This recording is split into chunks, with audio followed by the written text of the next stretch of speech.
नमस्कार, आप सभी का मेरे YouTube चैनल पर स्वागत है। तो ये वीडियो में आज हम देखने जा रहे हैं कि किस तरह से आप एक न्यू शीट को ऐड कर सकते हैं, किस तरह से आप शीट को रीनेम करेंगे, किस तरह से आप शीट को डिलीट कर सकते हैं, किस तरह से आप शीट को हाइड और अनहाइड करेंगे, किस तरह से आप शीट को मूव या कॉपी करेंगे और किस तरह से आप शीट का टैब कलर चेंज करेंगे। तो सबसे पहले तो हम ये समझने की कोशिश करेंगे कि शीट होती क्या है। तो एक शीट जो है वो एक पेज का कहलाया जाता है एक्सेल में। तो मान लीजिए ये एक शीट है यहाँ पर, इसी तरह से यहाँ पर एक ये दूसरी शीट है हमारे पास। तो शीट एक पेज होता है।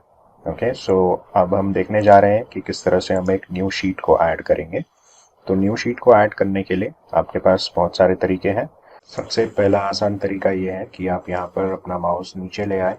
यहाँ पर आप एक प्लस आइकन देख रहे हैं, तो आप इस प्लस आइकन को आप क्लिक कीजिए तो ये एक न्यू शीट को इंसर्ट कर देगा।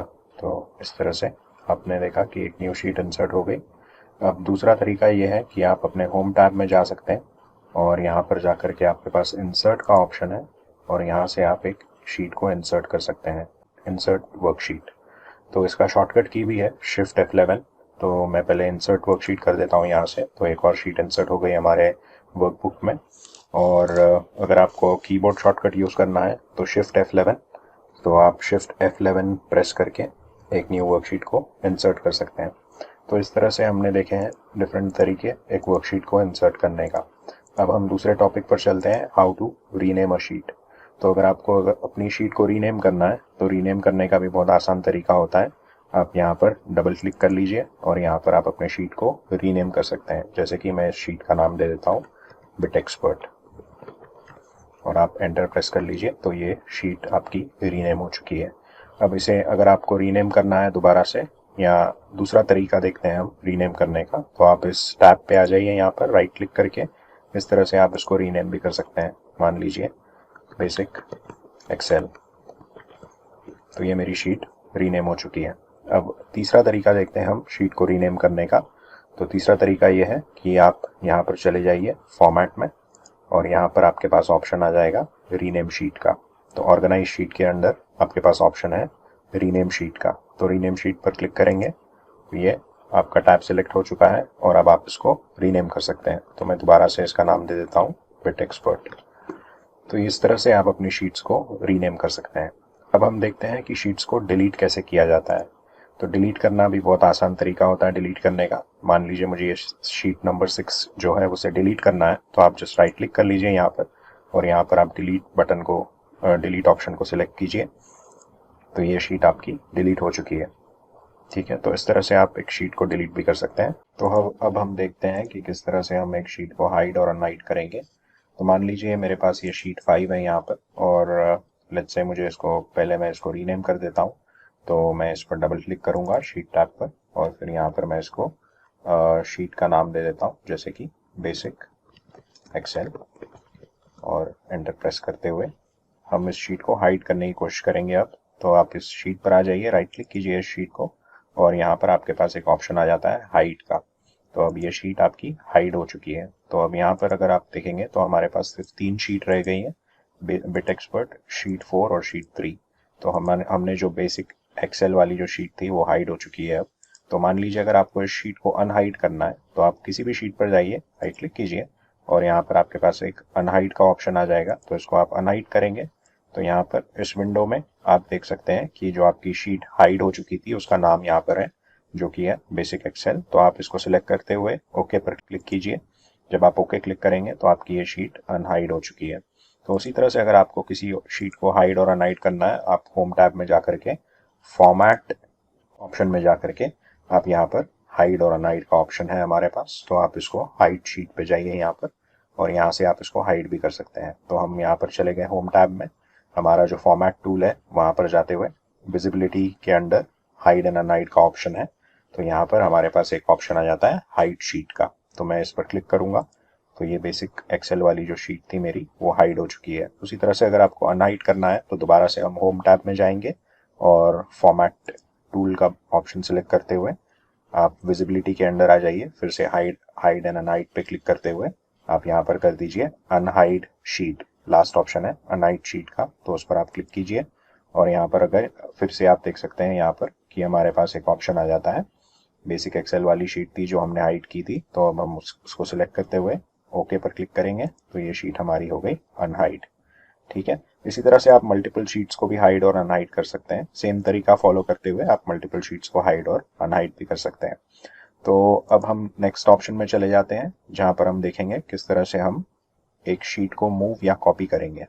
तो मूव करना मतलब कि इस शीट को लेकर के, मान लीजिए हमारा ये बेसिक एक्सेल वाली शीट है, इसमें हमारे पास कुछ डेटा है। तो फिलहाल तो ये ब्लैंक है, लेकिन मान लीजिए आपके पास इसमें कोई डेटा है और अगर आपको सिर्फ इसी शीट को एक न्यू वर्कबुक में डालना है तो हम मूव का ऑप्शन सेलेक्ट करेंगे। और कॉपी करना है तो क्या हो जाएगा, कॉपी करने के ऑप्शन में क्या हो जाएगा कि ये जो आपकी बेसिक एक्सेल की शीट है वो इस वर्कबुक में भी रहेगी, प्लस आपकी एक न्यू वर्कबुक क्रिएट हो जाएगी और उस न्यू वर्कबुक में आपके पास ये बेसिक एक्सेल की शीट भी, उसकी एक कॉपी क्रिएट हो जाएगी। ठीक है, तो अब हम देखते हैं यहाँ पर इसको पहले मूव किस तरीके से किया जाता है। तो आप लेट्स से यहाँ पे आ जाइए, बेसिक एक्सेल वाली शीट पे राइट क्लिक करते हुए आप यहाँ पे ऑप्शन आ जाएगा मूव और कॉपी। तो पहले हम देखते हैं इसे मूव किस तरीके से किया जाता है। आप यहाँ पर आ जाइए इस ऑप्शन में मूव और कॉपी पे, और यहाँ पर मैं इसे मूव करना चाहता हूँ, तो मैं इसे मूव करना चाहता हूँ। आपके पास अब मल्टीपल ऑप्शन हैं यहाँ पर, आप इसे सेम वर्कबुक के अंदर मूव टू एंड का ऑप्शन है, तो मूव टू एंड जब मैं क्लिक करूंगा तो ये इसी वर्कशीट के अंदर आपकी इसी वर्कबुक के अंदर आपकी ये जो वर्कशीट है वो एंड में मूव हो चुकी है। मान लीजिए आपके पास कुछ 10-15 वर्कशीट्स हैं इस वर्कबुक के अंदर और आपको इस वर्कशीट को एंड में मूव करना है, तो वो ऑप्शन आप यूज कर सकते हैं। अब अगर मुझे इसे न्यू वर्कबुक में मूव करना है तो मैं राइट क्लिक करूंगा फिर से, और फिर मैं मूव और कॉपी का ऑप्शन सिलेक्ट करूंगा, और इस बार विच बुक, तो यहाँ पर ऑप्शन है टू बुक, तो to book new book, new book means new workbook के अंदर मैं इसे मूव करना चाहता हूँ। तो मैं ओके पर क्लिक करूंगा, तो जब मैं ओके क्लिक करूंगा तो यहाँ पर आप देख सकते हैं बुक 5 क्रिएट हो चुकी है और ये मेरी जो वर्कशीट है वो बुक 5 के अंदर आ गई। अब मैं दोबारा से जाता हूँ मेरे प्रीवियस बुक के अंदर, तो यहाँ पर मेरे पास फिट एक्सपर्ट है, शीट 4 है, शीट 3 है, लेकिन जो मेरी बेसिक एक्सेल की शीट थी वो अब मूव हो चुकी है दूसरी वाली वर्कबुक के अंदर, तो वो मूव का ऑप्शन था। तो इस तरीके से आप उसे मूव कर सकते हैं। अगर आपको कॉपी क्रिएट करनी है तो कॉपी का ऑप्शन भी है। अगर आप क्रिएट अ कॉपी का ऑप्शन सिलेक्ट करते हैं तो ये जो है इसकी कॉपी, आप फिर से दोबारा से 2 ऑप्शंस होते हैं इसमें।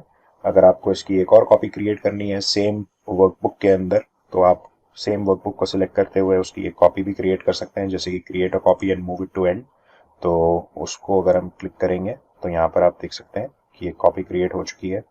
राइट, शीट 3 थी, शीट 3 2 हो गई अब, तो उसकी एक कॉपी क्रिएट हो गई हमारी। और उसी तरह से अगर आपको इसे कॉपी करना है, लेकिन कॉपी करते हुए आपको इसे न्यू क्रिएट अ कॉपी, और इसे मैं ले जाता हूँ न्यू बुक के अंदर, तो न्यू बुक के अंदर ले जाऊंगा तो फिर न्यू बुक के अंदर आप देख सकते हैं ये इसकी एक कॉपी क्रिएट हो चुकी है। तो इस तरह से आपके पास मल्टीपल ऑप्शंस होते हैं मूव करने के, कॉपी करने के, तो आप अपने कन्वीनियंस के हिसाब से ऑप्शंस सिलेक्ट करते हुए शीट्स को कॉपी और मूव कर सकते हैं।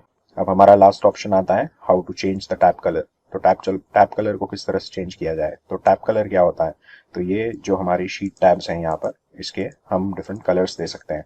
मान लीजिए मुझे इसको ब्लू कलर देना है, तो आप बस यहाँ पर आ जाइए, अपने शीट को सिलेक्ट करते हुए टैब कलर पे चले जाइए और यहाँ पर आप ब्लू कलर सिलेक्ट कर लीजिए, तो आपके शीट का टैब कलर चेंज हो चुका है। तो मल्टीपल कलर्स अगर आप देना चाहें तो दोबारा से मैं आपको बता देता हूँ किस तरह से दिया जाता है। तो यहाँ पर आप शीट टैब को सिलेक्ट करते हुए राइट क्लिक कीजिए, टैब कलर पे जाइए और मान लीजिए इसको मुझे देना है ग्रीन कलर, तो मैं इसे ग्रीन कलर दे देता हूँ। तो इस तरीके से आप शीट को अपने शीट टैब्स को आप डिफरेंट कलर्स दे सकते हैं। तो मैं उम्मीद करता हूँ कि आपको ये वीडियो पसंद आया होगा, और अगर आपको ये वीडियो पसंद आया है तो आप मेरे चैनल को सब्सक्राइब कीजिए, वीडियो को लाइक कीजिए और अपने फ्रेंड्स के साथ शेयर करिए। धन्यवाद।